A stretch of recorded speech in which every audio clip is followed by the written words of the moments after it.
The following program, Seconds from Disaster, Pentagon 9/11, is classified PG. It contains adult themes and stylized violence. Channel 7 recommends parental guidance for young viewers. The Pentagon has served for more than 60 years as a symbol of power in defense of freedom. A five-sided fortress to safeguard the American dream. Then on September 11, 2001, terrorists tested its strength. They turned a commercial jet into a weapon of destruction. The United States suffered a tragic loss of life that day. But America's fortress proved to be a shield, protecting the lives of thousands of people who work there. Now, with cutting-edge computer graphics, we reveal exactly what happened. Disasters don't just occur, they're a chain of critical events. Unravel the fateful decisions in those final seconds from disaster.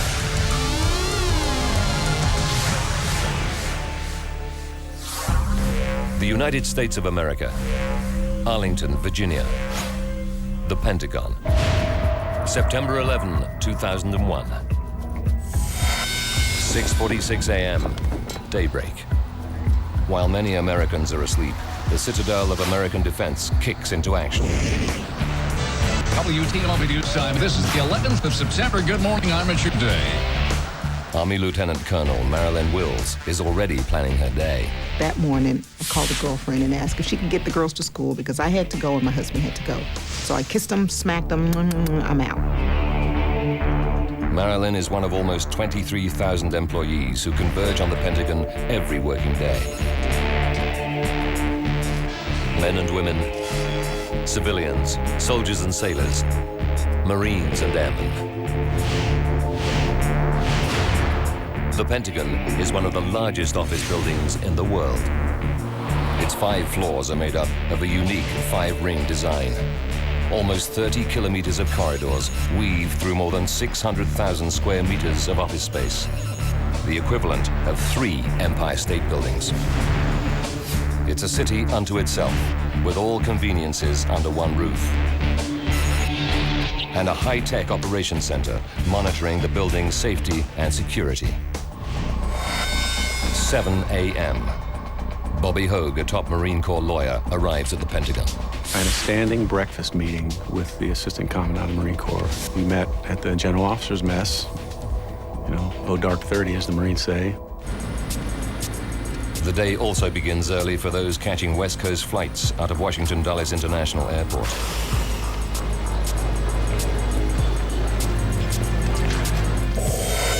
Seven 7:18 a.m. Terrorists carrying knives and box cutters make it through the airport security checkpoint and board American Airlines Flight 77. 8 a.m. The Pentagon offices are now in full swing. Marilyn Wills is about to set off for her departmental meeting. Her military career spans 20 years. For the last 2, she served as Army Personnel and Congressional Affairs Officer. My office mate and I discussed what I'm going to talk about at the Tuesday meeting. And so I told her, see you later, and I went on to the conference room. 8:20 a.m. Air traffic controllers at Dulles Airport clear American Airlines Flight 77 for takeoff. American 77, your departure frequency will be 125.05. Runway 30, cleared for takeoff. 125.05, runway 30, cleared for takeoff. American 77. On board of 53 passengers, 2 pilots, 4 flight attendants, and 5 men planning mass murder. Among the passengers are a family of 4, a political commentator, and 3 students with their teachers who are on an educational trip led by 2 employees of the National Geographic Society. The aircraft's fuel tanks carry enough for its 4,220-kilometer cross-country flight to Los Angeles. 8:46 a.m. This just in, you are looking at obviously a very disturbing live shot there. That is the World Trade Center, and we have unconfirmed report that a plane has crashed into one of the towers of the World Trade Center. An eerie stillness descends over the Pentagon's offices. Nearly everyone is transfixed by the events in New York. John Yates is a security manager at the Pentagon. So I stood there for about 4 or 5 minutes watching and walked back to my desk. Called my wife. Before she hung up, she said, "Honey, do me a favor and work from underneath your desk for the rest of the day." And so I laughed and I said, "Sure, I will." I said, "I love you and I'll see you tonight." At this moment, no one is quite sure of the gravity of the situation. 8:50 a.m. 30 minutes into its journey, American Airlines Flight 77. It's now at its cruising altitude of 10,500 meters and is crossing the Ohio-Kentucky border. The air traffic controller at the Indianapolis Control Center radios the pilot. American 77, clear direct comma. Direct comma with American 77, thank you. Those are the last words heard from the pilot. American 77, American Indy radio check. How do you read? American 77, American Indy radio check. How do you read? There's no answer. The air traffic controllers become concerned. You guys never been able to raise him at all? No radio communications and no radar. In the same instant, the plane's flight information disappears from the controller's radar screen. They no longer know where the plane is. 8:54 a.m. Without anyone realizing, American Airlines Flight 77 has changed course. It turns around and is heading back east. On the 3rd floor of the Pentagon, Bobby Hogue, Peter Murphy, and another Marine Corps lawyer discuss a case. 9:03 a.m. A second plane hits the World Trade Center. Bobby Hogue is convinced this is a terrorist attack. So everybody knows now what's happening, and you know, now you have to act. You have to do something. I mean, we're in the Pentagon. It's the National Military Headquarters. So I start asking our clerk, call the security guys, find out what the status of the building is. Everybody's watching TV. Nobody's watching the building. What's going on? And Corporal came back to me and said, threat conditions normal. I said, well, that can't be right. But within seconds, the security level of the building increases rapidly. In offices throughout the Pentagon, tension mounts. Lieutenant Kevin Schaefer watches the breaking news on TV from his office on the ground floor. I couldn't concentrate on my work, and I stood up at my desk, and I just remember just standing there and watching the events unfold. Some of my colleagues were intending to call their wives or their spouses. And, it was an emotional moment where they wanted to reach out. The Pentagon is now a target as the national crisis comes closer to home. Firefighter Alan Wallace is one of a 3-man crew based at the Pentagon's fire station. He's busy checking the Pentagon's fire truck. At noon today, President Bush is scheduled to arrive. 9:30 a.m. Al, this is Chief Campbell. Alan receives a call from his fire chief. The information that Campbell gave me is that the government is considering this a terrorist attack. There's no doubt about it. And something like this could very possibly happen in Washington, D.C. And if that did happen, then our fire truck would be responding to that incident more than likely. Marilyn Wills is still in her meeting, isolated in the conference room on the 1st floor. She knows nothing about the terrorist attacks on the Twin Towers. And I just happened to glance at my watch and said, boy, this meeting is going a little long. 9:32 a.m. American Airlines has grounded all planes nationwide. As Washington Dulles controllers clear the skies, they spot a fast-moving blip on their radar.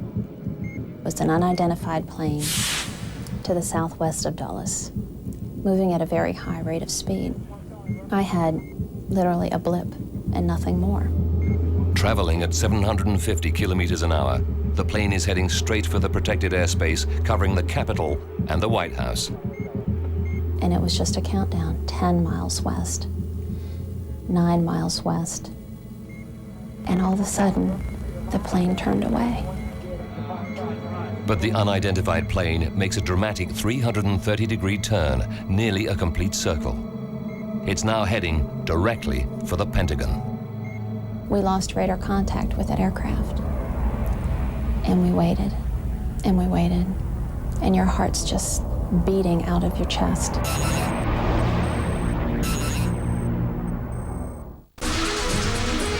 September 11, 2001. Two airliners slam into the Twin Towers in New York City.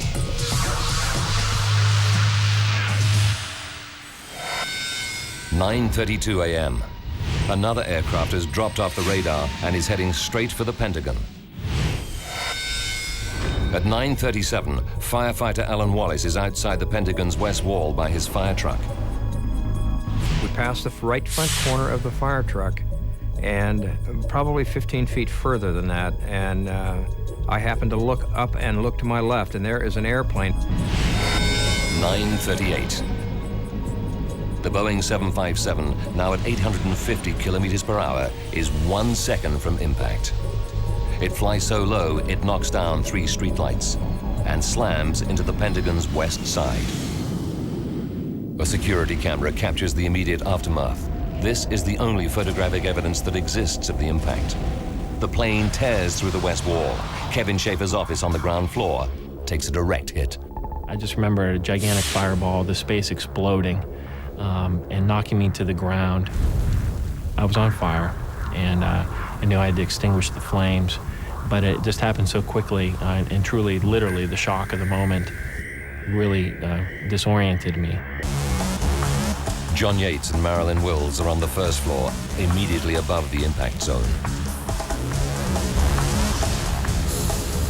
Everything I touched burned. Everything was instantaneously hot, just like the inside of an oven. And I could feel water on my back from the sprinklers. Someone grabbed the back of my pants, and I told her, hold on to me. Don't let me go. Wherever I go, I got you. We're gonna get out of here. So we started to crawl. I was first, and then civilian was behind me. Not knowing there were several people behind her, because you couldn't see anyone. If you put your hand in front of your face, you could not see your hand. It was that dark with smoke. And the lady behind me tugged on my pants and said she couldn't go any further because the smoke was just so intense. And she's like, every time I breathe, it hurts. And so I had on my black Army sweater. And whatever was falling from the ceiling, liquid, I was putting my sweater in it and sucking on it because my mouth just felt like it was on fire. And so I passed it to her and I said, just suck on this. And I said, don't swallow, just suck on and spit it out. Operators in the building's Defense Protection Service Communication Center receive frantic phone calls from trapped employees. They coordinate the rescue effort and stay at their desks, even while the entire building is being evacuated. On the third floor, 7.5 meters above the plane's impact, Bobby Hogue is thrown across his office. Thick black smoke turns day into night.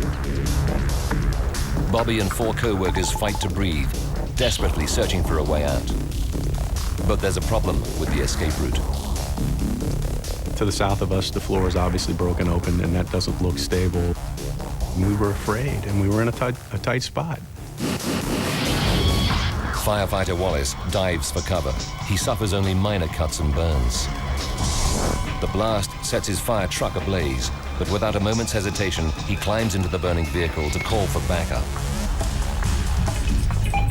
Former rescue engine 161, you're responding. For box 7560, you reported an airliner into the Pentagon, heliport side. 9:40 a.m. The roads around the Pentagon come to a standstill. The rescue teams have to force their way through to reach the disaster area. Thick black smoke is choking Kevin Schaefer.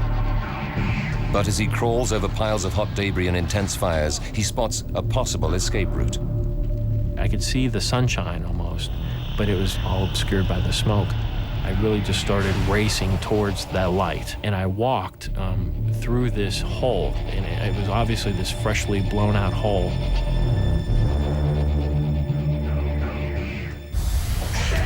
But up on the first floor, Marilyn Wills is still trapped. We just started banging on this windowsill, just with feet and hands and the heel of our hands, and the windowsill popped open. The lady who was behind me was a lot older than we were, so we knew she had to go first. And the soldier who was standing there had been burned severely, so we lowered him down. So at that point, it left my boss and I in the window. And I knew my office mate was still in there because she didn't have a meeting. And I knew several other people had to be in that area. And so he told me it was my turn to go. And I told him I couldn't because I wanted to go back. He pretty much gave me an order and said, "You go out of the window now." I think that was the hardest thing I had to do because I knew people were in there. But I knew it was suicidal if we went back. So I got out of the window. 9:45 a.m. 10 fire trucks battle to gain control of the blazing inferno. Temporary triage units treat those victims that do escape. By the blazing west wall, Alan Wallace helps those trying to get out through windows above. The building is on fire. These people coming out of the building are terrified. They're hurt, they're burned, they don't know where they are. The fire is coming out of the top half of the window and the smoke is blowing out of the bottom half, and these people are trying to get out of the building. As the inferno rages, it's impossible for firefighters to reach those trapped on the 3rd floor. Black smoke billows from both ends of the corridor. Bobby Hogue and his 4 co-workers keep searching for a way out and come across the crack in the floor again. Now it's opened up, and it's dropped even further, and you can see the fire coming up through the floor. They're trapped. The odds are against them. Follow my voice. Come this way. Some young guy saying, "There's a way out here. There's a way out this way, this way." So we don't question much. We just kind of grab onto each other, hunch over, and make for the door.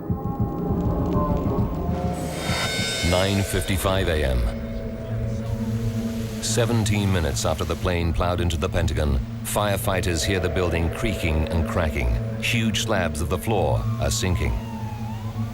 It's about to collapse, so they rush to evacuate the area. 9:57 a.m. 19 minutes after impact, a 23-meter section of the building collapses. It's an agonizing 10 minutes before firefighters get the all clear to resume rescue efforts. Amazingly, Kevin Schaefer, Marilyn Wills, John Yates, and Bobby Hogue all managed to make it out in time. They and other survivors are rushed into emergency helicopters and ambulances. 11:30. The fire is now so fierce that it takes firefighters almost 24 hours before they can extinguish the last of the flames. For the first time in American history, terrorists attack the premier defense headquarters of the most powerful nation in the world. Now, by rewinding the events of that day and by going deep into the investigation, we can reveal what happened.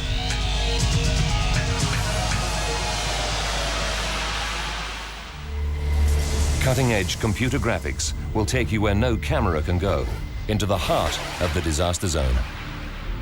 This terrorist act has cost the lives of 184 innocent victims, 59 passengers and crew aboard the plane, and 125 Pentagon workers. 23,000 people work in the Pentagon every day. When the plane rams into the building at 850 kilometers an hour, it's loaded with 20,000 liters of jet fuel. It's an explosive force with the energy of almost 500 kilograms of TNT. Much more of the building should have been destroyed. If investigators can figure out how so much of the Pentagon survived, they can protect more people in offices across America and the world. The Federal Bureau of Investigation takes over the crime scene. And the American Society of Civil Engineers gather a team of 6 fire and structural experts to examine the building's damage. But investigators don't start with the building. First, they need to concentrate on the flight and examine how the plane entered the Pentagon. They begin by listening to air traffic flight recordings. 78 minutes before impact, American Airlines Flight 77 gets clearance for takeoff from Dulles International Airport. American 77, your departure frequency will be 125.05. Runway 30, cleared for takeoff. 12505, runway 30, cleared. These recordings show that for the first 31 minutes, American Airlines Flight 77 was flying on course and in communication with air traffic control. 44 minutes to impact. Data from the aircraft's black box proves that American Airlines Flight 77 begins a 180-degree turn and heads back east over West Virginia. 42 minutes before impact, all contact with the flight is lost. American 77, American Indy radio check. How do you read? What was happening in that aircraft after the pilot's last communication with air traffic control? Radio check. How do you read? As a former air crash investigator with the National Transportation Safety Board, Bob Francis has a good idea. Clearly there was no problem at 8:50. 8:56, hijackers in control of the airplane. One of the very first things the hijackers would have done would have been to turn the transponder off.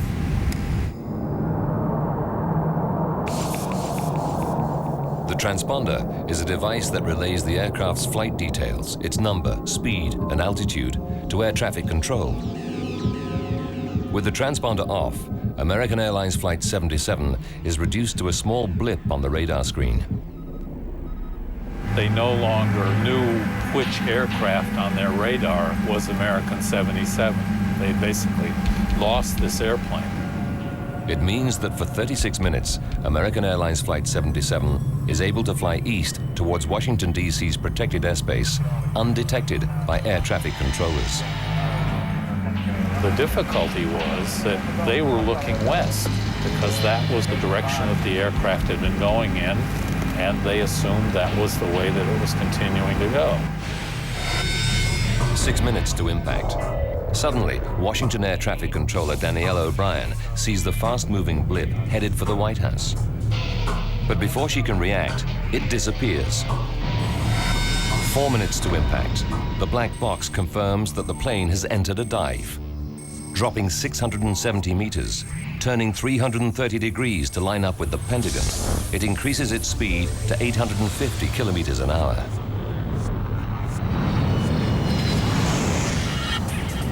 American Airlines Flight 77 slams into the Pentagon's west wall. This computer recreation shows that the plane is flying dangerously low. Now, the angle at which it hits the building becomes the new focus for investigators.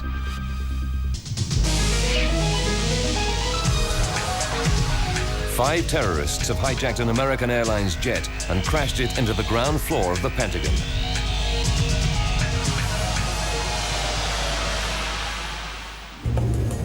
Using advanced computer graphics, we go into the heart of the disaster zone to reveal exactly what happened. Discovering how the plane hit the building is a critical first step in investigating the tragedy. There are no images of the actual impact. The only photographic evidence is from a security camera. It takes one photo every second. But at 850 kilometers an hour, the plane hits the building between photos. The one shot that would help the investigators, the critical moment of impact, is missing. Lead structural engineer Alan Kilsheimer is one of the first experts on the scene. When I first got there, I had no idea how the plane hit the building. Alan focuses on the plane's entry point. You could see the marks on the limestone where the right wing had made a mark as it went in, so you knew it was banked with the right wing higher and the left wing lower. 9:38. The plane comes in at an angle. The right wing hits the sturdy cement and steel base of the first floor slab and breaks off. But what happens to the left wing? Investigators make another discovery.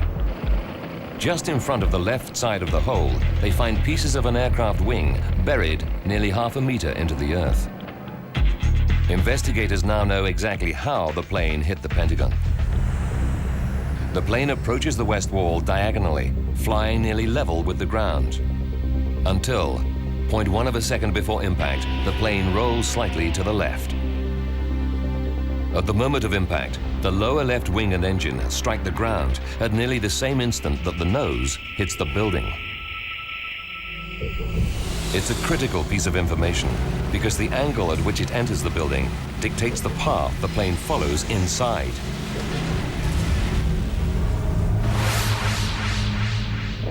There's a thin line between surviving or not, and it's a matter of centimeters.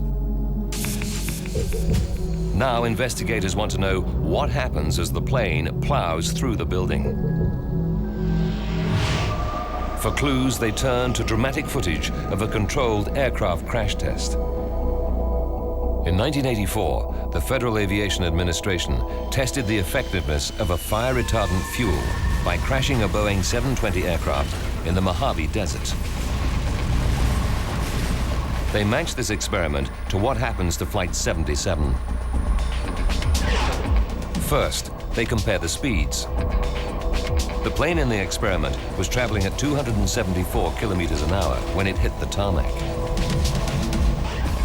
From its black box, investigators know the hijacked 757 was flying 3 times that speed when it hit the Pentagon, 850 kilometers an hour.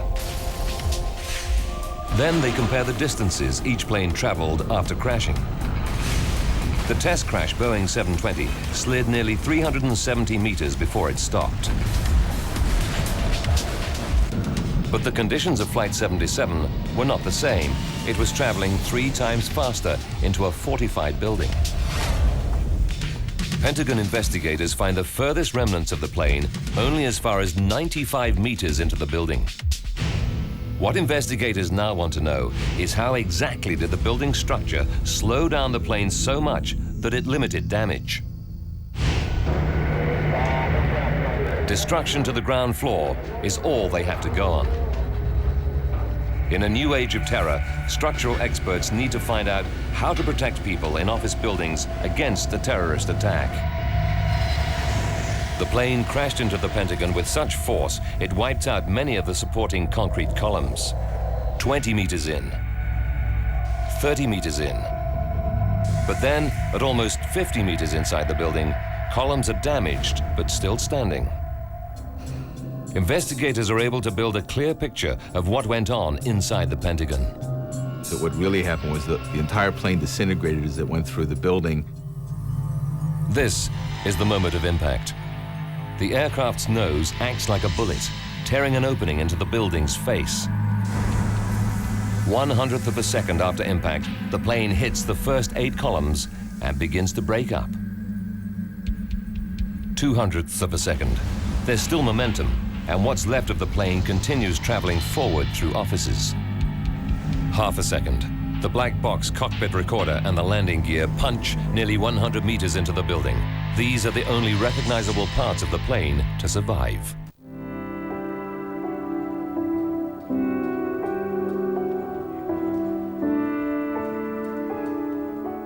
Within the offices that I worked in, there were 24 people died that day.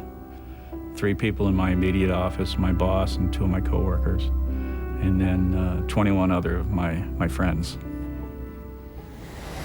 The plane tears through the ground floor offices just below John Yates and his colleagues. But it's fire and toxic smoke that claims the lives of nearly 2/3 of the victims. Fire protection engineer Tom Stanton evaluated the performance of the building. What these forces did was push everything all around through the building into piles, and they burned, taking out the walls, taking out the ceilings, everything, and just pushing it everywhere. These piles are like massive bonfires. All they need now is fuel and ignition. At impact, the aircraft is carrying 20,000 liters of fuel. Some of the fuel feeds the huge 127-meter-high fireball outside. But the rest comes into the building with the plane, moving almost 240 meters per second. It sprays jet fuel everywhere, including onto the piles of debris. John Yates is on the first floor. My glasses were still on my head, and when I took them off, I thought they were covered in blood. because there was something on them, and I now know that it was jet fuel. Stan Ames is a fire scientist who studies how fire behaves. Let's imagine what it would have been like inside that building. Suddenly and explosively filled with a fine mist of aviation fuel, followed by fire that burnt it explosively. Within an instant, it changed from fresh air to intense heat. This type of fuel-air reaction is used in bombs that are designed to explode, remove all the oxygen from the atmosphere, and produce lethal conditions. Pentagon workers who survived the initial impact now face an unbearable set of circumstances. You swallow, you could feel your lungs expanding and shrinking, and you couldn't use your eyes because the smoke was so intense.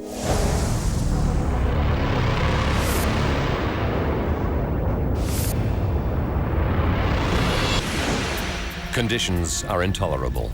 Fires and explosions rage along the plane's 95-meter track through the building. As widespread as those fires were, some people, like John Yates, did survive. But how? Just 1 year before 9/11, the Pentagon's fire protection systems were overhauled. Engineers installed high-powered sprinklers that could handle twice the amount of fire. As luck would have it, these new sprinklers existed in the very part of the building the plane hit. John Yates on the first floor suffered second and third degree burns over 35% of his body. But without these extra sprinklers, he wouldn't have survived. Sprinklers are the most important thing when it comes to fire suppression or fire protection because they're automatic, they're very reliable, and they do the job and they do it well. But it was a different story on the ground floor. Here, investigators were sure no one in the plane's path could have survived. But remarkably, one man did. How he got out alive is an incredible story.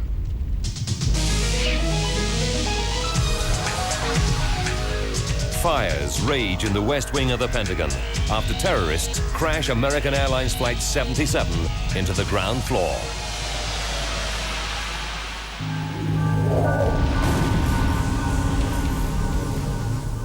There we were in the heart of the Pentagon, and all of a sudden, in an instant, everything is exploding around me. Dr. Georgine Glatz is chief engineer of the Pentagon renovation program.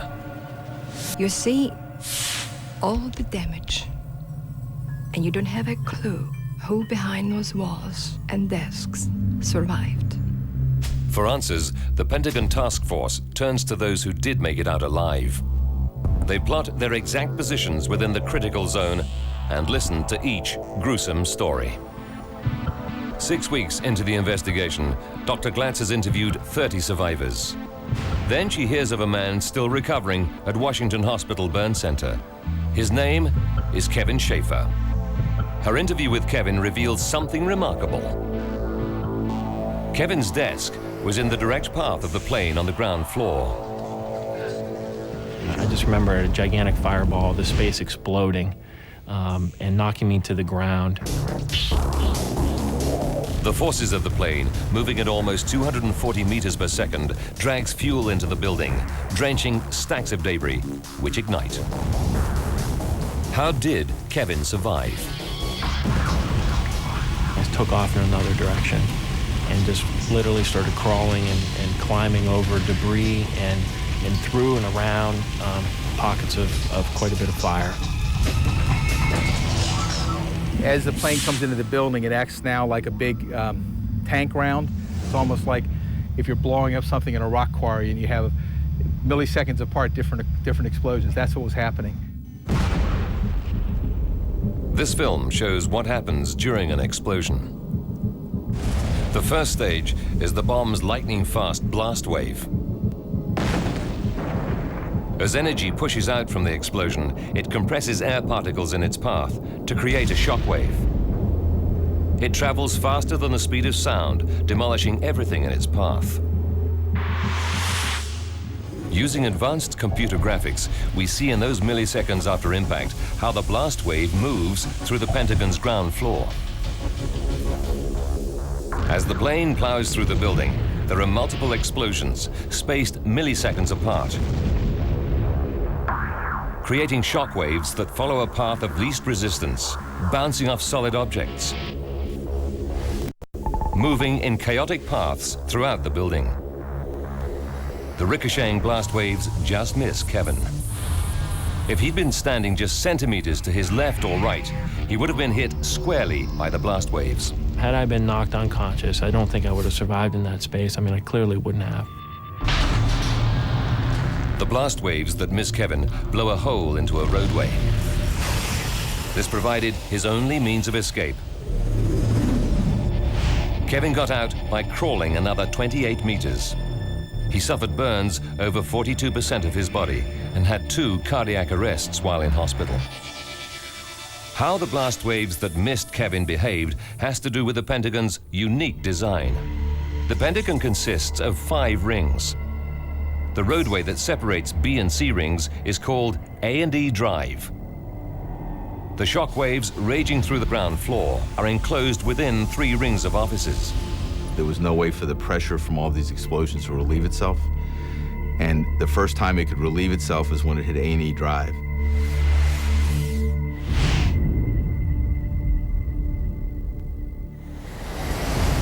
In the end, the path of destruction is only a small sliver of the entire 600,000 square meters of offices. If there'd been no road between the rings, the blast forces would have continued wreaking havoc through at least one more solid ring of offices, killing more people on its way. But other features of the building also saved lives.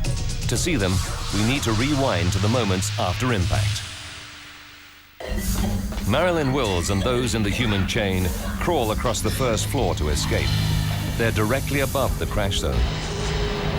Concrete columns are blown apart and obliterated. But remarkably, the first floor remains standing for 19 minutes before it finally collapses. In these precious moments, Marilyn and her fellow survivors reach the window.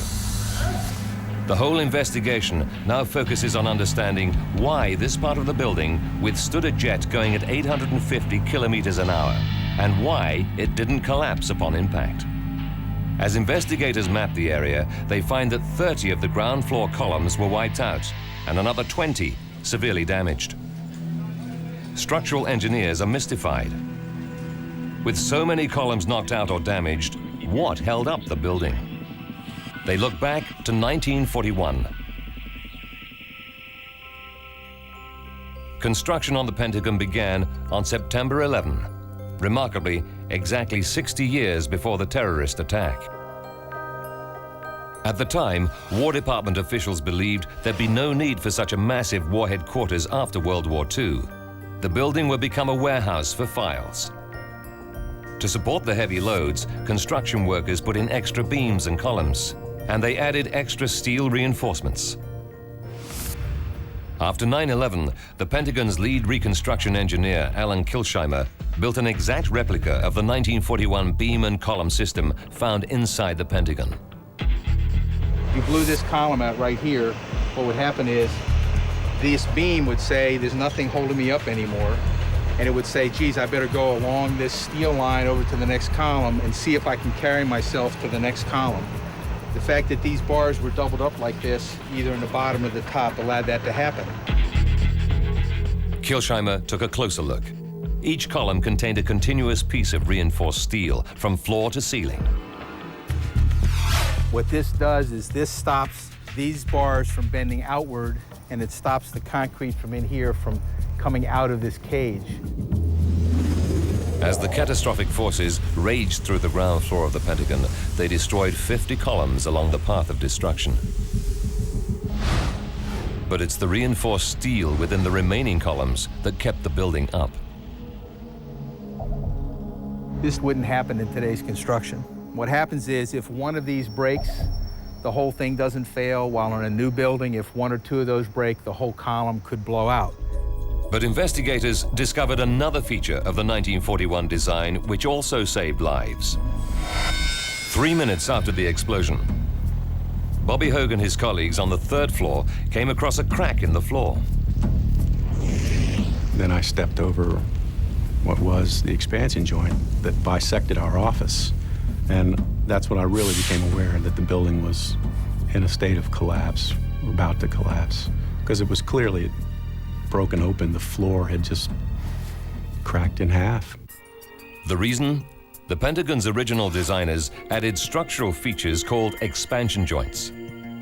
These joints accommodate the expansion and contraction of the building through the seasons. They allow room to expand in the heat of summer and contract in the cold of winter. Because of these expansion joints, the Pentagon behaves like a series of separate buildings. So on September 11, the expansion joint on the Pentagon's west side protected the rest of the building and ultimately saved lives. 19 minutes after impact, the Pentagon looks as though a knife cut it right at the expansion joint. Had this not been an expansion joint and this would have been rigidly connected from this side to this side, we would have lost a much larger piece of the existing building north of the expansion joint. The expansion joint bought time for the survivors to make their way to safety. If you're going to have to go through something awful like this, you know, the Pentagon is as good a place to choose as any. I mean, God forbid you should ever have to make such a choice. But if you have to, you want to choose that place. On 9/11, the Pentagon heroically withstood the extreme forces on its structure. But investigators found yet another reason why so many people survived. These windows.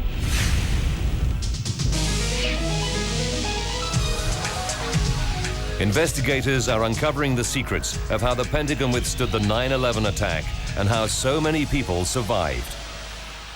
When the plane hit the Pentagon's west side, Bobby Hogue looked out the window and saw fire engulf the building. But that fire never touched him. Why? The answer was right in front of him, in the window. If someone had come to me in 2000 and said, we need to put a bomb-proof window in your office, I'd have said, get out of here. What are we going to do with a bomb-proof window, you know? Well, guess what? Yeah, sure came in handy. In 1995, 168 people died in the Oklahoma City bombing. This and other acts of terror on office buildings taught building experts vital lessons. Engineers came up with improvements, including tougher windows. So where there were blast-resistant windows, people were able to escape, especially on upper floors. These windows, just meters from the plane's entry point, are still intact. Without them, Bobby and hundreds more Pentagon workers could have died. By 9/11, the Pentagon had installed these life-saving features into an area of the building known as Wedge 1. When the terrorists lock onto their target on the morning of September 11, it's this renovated section that appears in their sights. But the Pentagon renovation program also saved lives in ways no one could have predicted. On 9/11, the plane enters the building diagonally into Wedge 1, but continues wreaking havoc into another section known as Wedge 2. Normally, 5,000 people work in this space, but by September 11, renovation of this second wedge was underway. 3 months earlier, most of the 5,000 employees who work in Wedge 2 were relocated to temporary offices elsewhere. Had this been in another area of the building, there could have been tremendously higher, 10 times the amount of losses, much more on the magnitude of New York City. Finally, investigators pieced together the tragic course of events. 8:20. American Airlines Flight 77 takes off from Washington Dulles Airport with 53 passengers and 6 crew aboard. 8:56. Hijackers turn off the aircraft's transponder. Air traffic control loses Flight 77. 9:38. The Boeing 757 flies into the ground floor of the Pentagon. In milliseconds, the aircraft begins to disintegrate. Fuel spews through the building. Violent fires and explosions track the plane's brief but deadly journey.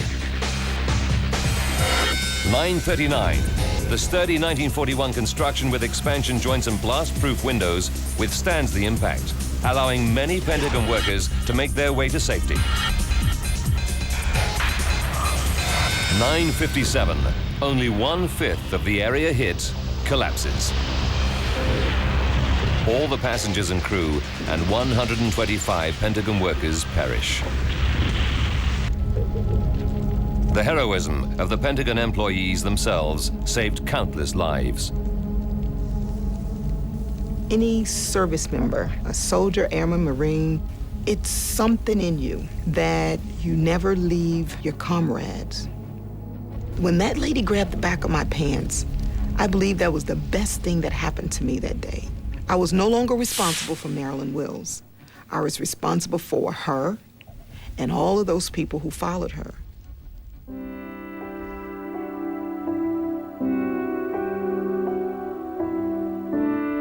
A memorial inside the Pentagon is etched with the names of all those who lost their lives in the disaster. All military personnel wounded that day were awarded the prestigious Purple Heart. The disaster of 9/11 has changed the way we think, travel, and the way we design buildings.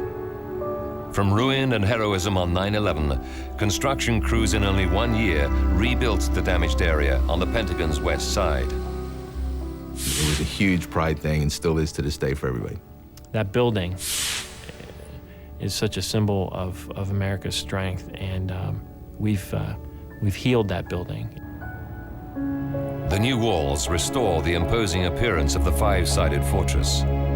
The Pentagon not only protects the United States in times of danger, the building itself provided the ultimate protection for thousands of Pentagon workers during a day of terror. But one scar in the facade remains. A block of Indiana limestone, still blackened by the fire from the attack, with a simple inscription. Its dark face is a dramatic contrast to the bright new limestone. But it's a chilling reminder of the events of that tragic day. The Scandinavian Star tragedy, a luxury cruise where 158 people didn't make it home. Find out why. Real footage, voice recordings, and a computer simulator that can take you where no camera has gone before. Piece together the mystery, seconds from disaster, at the special time next Wednesday, 10 past 10.